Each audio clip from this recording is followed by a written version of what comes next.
새로운 약물이 계속 개발되면서 이러한 치료 결과가 눈에 띄게 좋아지고 있습니다.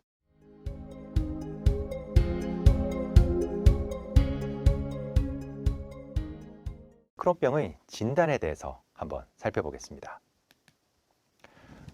저희 염증성 장질환을 이렇게 처음에 진단받고 그다음에 그 뒤에 염증의 정도를 파악하기 위해서 많은 검사들을 하면서 염증성 장질환은 왜 이렇게 많은 검사들을 하는지에 대해서 묻는 분들이 많습니다. 소장과 대장의 염증 정도를 살펴보는 검사들은 보시는 것처럼 굉장히 많고요. 사실 이것보다 더 많이 있습니다. 더 많이 있습니다만 저희가 일반적으로 하는 검사들은 대장 내시경, 캡슐 내시경, 소장 내시경, 그리고 소장 CT와 MRI, 장 초음파, 대변 칼프로텍틴 혹은 혈액 검사까지 활용을 할 수 있는데요. 아래쪽에 있는 검사일수록 환자분들이 검사를 받기는 편합니다만 소장과 대장의 염증의 정도를 정확하게 알기는 어려운 검사들이고요. 위쪽으로 갈수록 그 정확도는 내시경이 제일 정확하죠. 정확도는 굉장히 올라갑니다만 대신 그만큼 환자분들이 힘들어지는 검사들입니다. 그리고 각자 볼 수 있는 염증의 정도 그리고 볼 수 있는 범위가 다르기 때문에 우리 의사들은 이러한 여러 가지 검사들을 통해서 소장과 대장의 염증의 정도를 정확하게 파악하고 그 뒤에 이러한 염증성 장질환과 같은 질병을 진단을 하게 됩니다.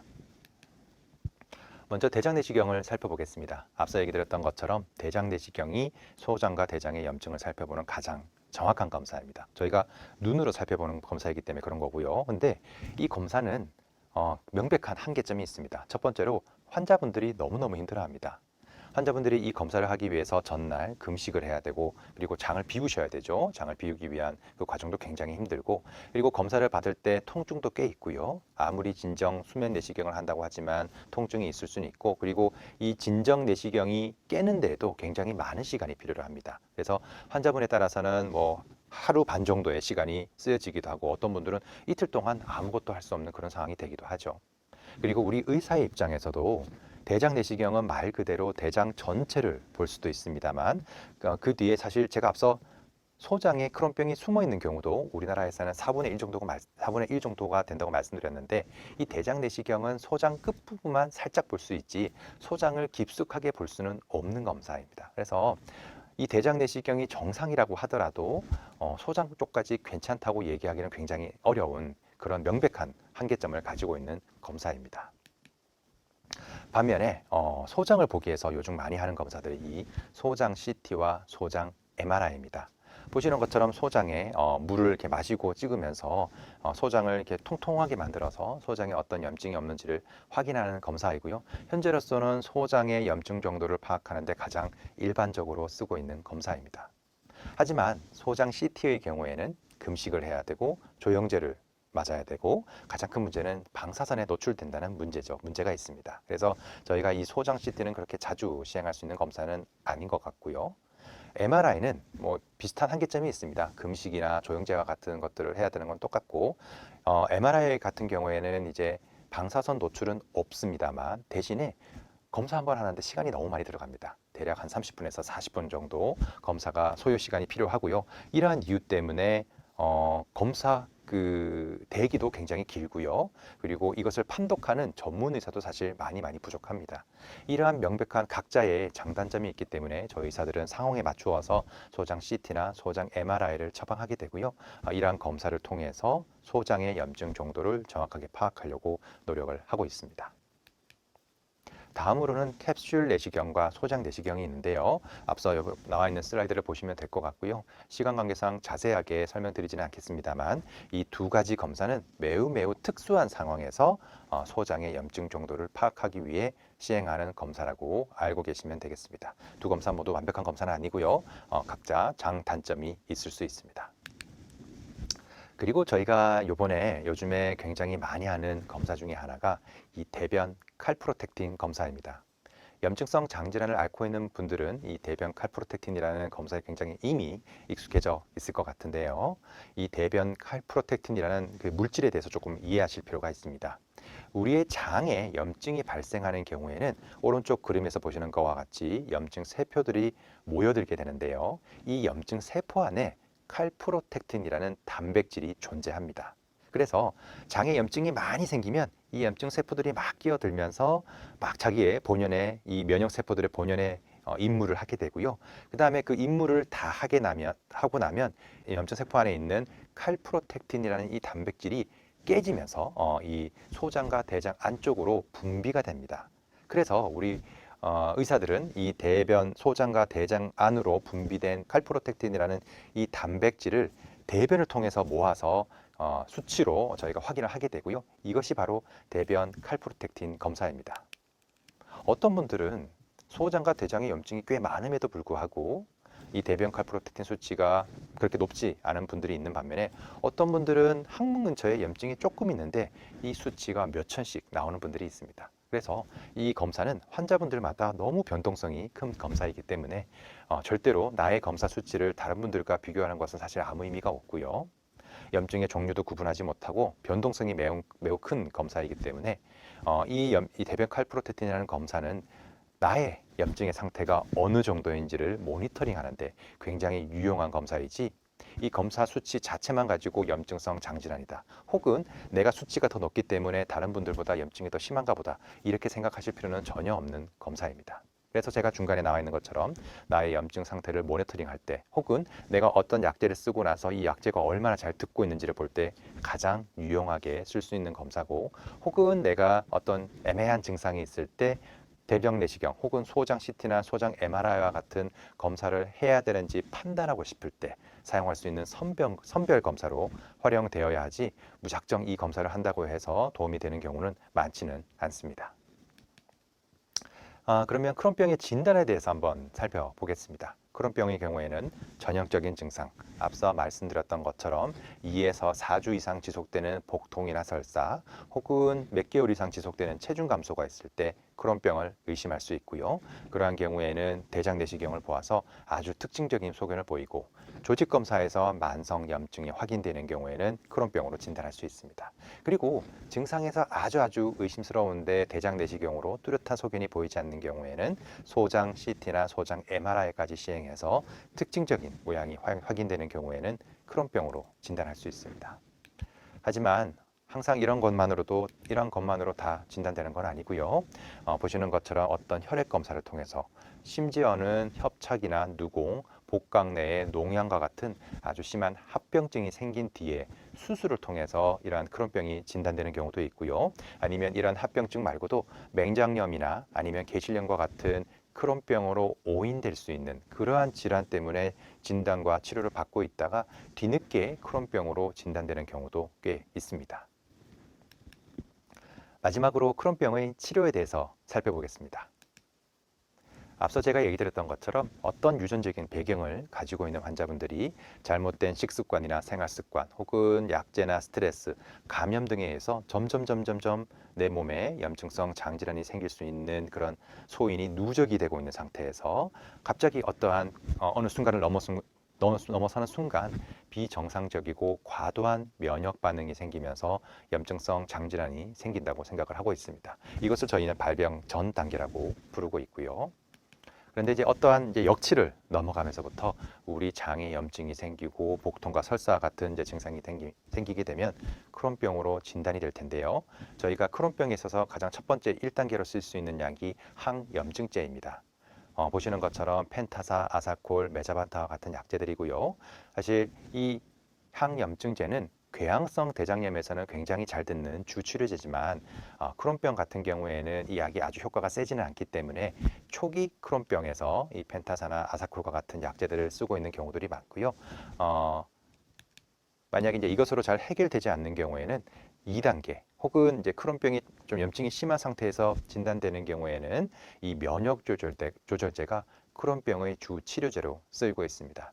현재 많이 쓰시는 약제 이름이 아자티오프린, 멜카토프린, 메토트렉스트 이런 약들을 저희가 가장 많이 쓰고 있고요. 사실 다 같은 면역 억제제 혹은 면역 조절제입니다. 그래서 크론병이 소장, 대장 염증이 꽤 있는 경우에는 크론병의 주 치료로서 이 면역 조절제를 시작하시게 되고, 만약 이 면역 조절제가 효과가 나타나기 전에 증상이 심한 경우에는 스테로이드와 같은 약제를 쓰면서 적절히 증상을 조절을 해드리고 있습니다. 하지만 이러한 면역 조절제만으로 크론병의 염증이 완전히 좋아지는 관해 상태에 도달하는 경우는 그렇게 많지는 않고요. 그래서 이러한 면역 조절제 혹은 스테로이드제의 치료가 불충분한 경우에는 보시는 것처럼 치료의 3단계 생물학제제 혹은 소분자제제라는 이런 표적 치료제를 쓰게 됩니다. 과거에는 이러한 치료의 3단계가 생물학제제, 주사제밖에 없었기 때문에 저희가 환자분들께는 알기 쉽게 주사제라고 많이 표현을 해드렸는데요. 최근에는 이런 표적 치료제 개념으로 소분자제제, 먹는 약이거든요. 경구약제이기 때문에 소분자제제라는 약이 새로 나왔는데, 그래서 이러한 소분자제제가 나오면서 더 이상 주사제라고 표현하는 것이 맞지는 않습니다만, 아직 표적치료제라는 표현보다는 환자분들이 주사제라는 표현이 좀 더 쉽게 와닿기 때문에 이러한 치료 3단계를 여전히 주사제라고 말씀을 드리고 있습니다. 현재 크론병에서는 생물학제제 혹은 소분자제제 통틀어서 총 5개의 약이 허가가 되어 있고요. 궤양성 대장염 같은 경우에는 9가지나 되는 약을 쓸 수 있습니다. 그래서 제가 말씀드렸던 치료 1단계 약제인 항염증제, 5-ASA 제제, 그리고 치료 2단계 약제였던 면역 억제제에 잘 듣지 않는 경우에는 이 치료 3단계인 생물학제제 혹은 소분자제제를 권유를 해드리고 있고요. 하지만 저희가 이제 약의 종류가 굉장히 많아졌기 때문에 환자분의 염증이 어느 정도이냐, 그리고 약에서 기대되는 효과와 부작용이 어느 정도인지, 혹은 환자분이 주사제를 선호하시는지 아니면 소분자제제와 같은 먹는 약을 선호하시는지, 아니면 환자분이 기존에 어떤 병들을 가지고 있었고 현재 나이가 어느 정도인지에 따라서 환자분들에게 적절한 약제를 권유를 해드리고 있고, 이러한 환자분들과의 여러 토의를 통해서 최종적으로 어떤 약제를 시작할지 결정을 하고 있습니다. 예전에는 그런 얘기들을 많이 하셨습니다. 주사제는 뭔가 무서워서 나중에 써볼래요. 하지만 저희가 이 약을 쓸 수 있는 약제의 경우가 많아졌고, 또 한 가지는 우리 의사들도 이 약제에 대한 경험이 많아지면서 약을 좀 더 세련되게 쓰기 시작했습니다. 그래서 현재 이러한 생물학제제, 소분자제제를 쓰는 것이 더 이상 이상하지 않은 시대가 되었고요. 특히 크론병 같은 경우에는 국내 환자의 절반 정도가 이 생물학제제와 소분자제제를 쓰고 있습니다.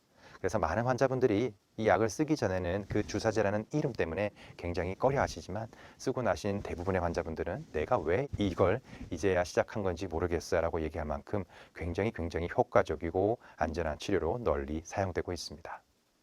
앞서 얘기 드렸죠. 현 2018년 기준으로 크론병의 약물 치료 현황인데요. 생물학제제를 이미 이 당시에 40%나 되는 환자들이 생물학제제를 쓰고 있고, 현재로서는 거의 크론병 환자의 절반 정도가 이 생물학제제 혹은 소분자제제를 쓰고 있지 않을까 생각하고 있습니다. 그래서 결론은 이 질병에 대한 이해가 깊어지고 새로운 진단 기법이 계속 발달되고, 무엇보다도 새로운 약물이 계속 개발되면서 이러한 치료 결과가 눈에 띄게 좋아지고 있습니다. 제가 앞부분에서 완치가 되는 병은 아니라고 말씀드렸지만, 하지만 염증이 좋아지고 환자분들의 증상이 좋아지고, 그러면서 환자분들이 일반인들과 똑같은 삶을 살 수 있는 그러한 상태는 굉장히 많이 늘어나고 있고요. 그 치료 결과가 정말 눈에 띄게 좋아지고 있습니다. 그러한 현상은 이미 데이터를 통해서 저희가 명백하게 확인을 할 수 있습니다. 질병 활성도라는 표현이 조금 어렵기는 합니다만, 환자분들의 복통, 설사, 혈변과 같은 증상을 저희가 이제 객관화 수치로 나타내는 것들인데요. 2008년부터 2021년까지 질병 활성도가 쭉 줄어드는 것을 명백하게 확인할 수 있고요.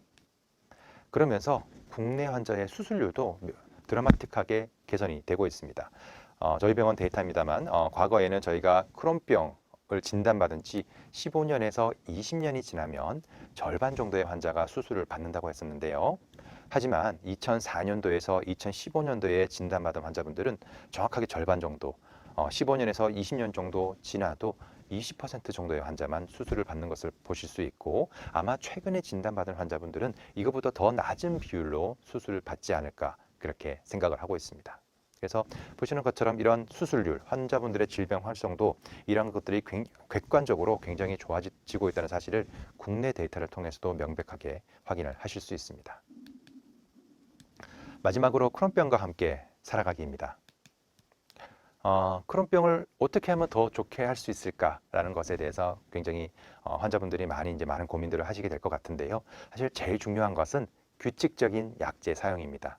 내가 얼마나 약제를 잘 쓰느냐에 따라서, 그리고 얼마나 잘 의사와 여러 가지 고민을 얘기하시면서 서로 잘 상의해 가면서 병원의 그 방침을 잘 따라오시냐에 따라서 이 크론병의 치료 성적은 드라마틱하게 달라질 수 있습니다. 제가 앞서 대표적인 사례를 보여드렸죠. 염증이 아무리 좋아져도 그 뒤에 약제를 잘 먹지 않고 음식 조절을 잘 하지 않는다면 크론병은 언제든지 다시 나빠질 수 있고요. 그 외에 조금 더 좋게 해주기 위해서 건강한 식이습관 그리고 건강한 생활습관이 굉장히 중요하다고 알려져 있습니다.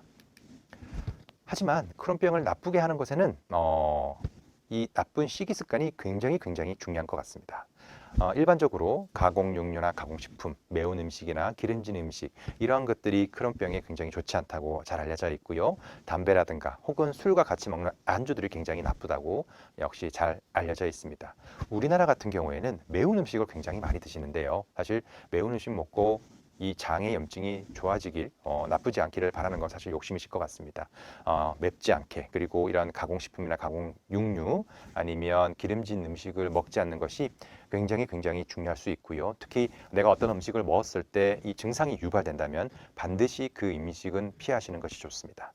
그 외에도 나쁜 생활 습관이나 스트레스, 특히 직장 내에서의 스트레스나 아니면 학업을 통한 스트레스 때문에 이 질병이 나빠지는 경우들도 드물지 않게 만나고 있고요. 혹은 다른 과에서 처방했던 약제라든가 아니면 어떤 감염에 걸렸을 때 이 크론병이 나빠지는 것들도 종종 만나고 있습니다. 그래서 이러한 것들을 꼭 명심하시면서 내 생활 속에서 건강하게 식이 습관을 유지하고 그다음에 건강한 생활 습관, 스트레스를 줄이는 것에 굉장히 많은 노력을 기울이셔야 이 크론병이 악화되지 않고 나와 함께 평생 잘 사이좋게 지낼 수 있는 그러한 질환이라고 기억해 주셨으면 좋겠습니다. 그래서 제가 오늘 강조드렸던 부분들, 이 크론병이 어떤 증상이 있을 때 어떻게 진단하고 그리고 어떻게 치료할 수 있는지에 대해서 자세히 말씀드렸고요. 특히 제가 마지막에서 강조드렸던 것처럼 일상생활 속에서 건강한 식이습관 그리고 건강한 생활 습관을 가지시려고 노력을 하시고 직장과 학업에서 받는 스트레스를 최소한으로 줄이려고 노력하신다면 평생 함께 해야 되는 이 크론병이라는 질환과 평생 사이좋게 잘 지내실 수 있으리라 믿습니다. 그러면 제 강의는 오늘 이것으로 마치도록 하고요. 다음에 다른 주제로 다시 만나 뵙도록 하겠습니다. 감사합니다.